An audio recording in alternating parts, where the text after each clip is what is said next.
Economist Rupert Harrison, portfolio manager at BlackRock, said the European Union demand that ECJ jurisdiction continues on citizens' rights was not a sustainable demand. Speaking on Bloomberg, Mr. Harrison, who was chief of staff to former Chancellor Mr. Osborne from 2006 to 2015, said progress had been made in the Brexit talks. He said people have been underestimating the progress that's been made and the conditions that are in place for these negotiations to progress. What we've seen in the last month is a lot of that come to fruition, so actually, behind the scenes, a lot of progress has been made on citizens' rights. Bloomberg Rupert Harrison said EU demands over the ECJ in the Brexit talks were not sustainable. The EU demand that the ECJ continues to have jurisdiction over those rights even after the end of transition is clearly not a sustainable demand. Rupert Harrison: I think the EU demand that the ECJ continues to have jurisdiction over those rights even after the end of transition is clearly not a sustainable demand, and at some point, that will be fudged in order to solve that issue.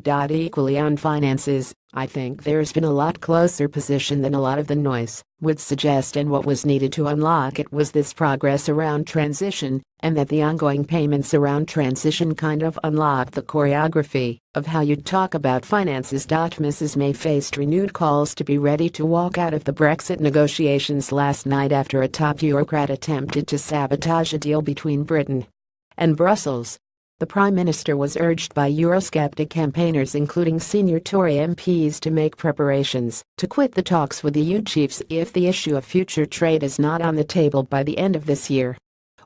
September 13, 2017. Their demand came after European Commission President Jean-Claude Juncker claimed the Brexit discussions were progressing so slowly that miracles were needed for the next deadline to be hit.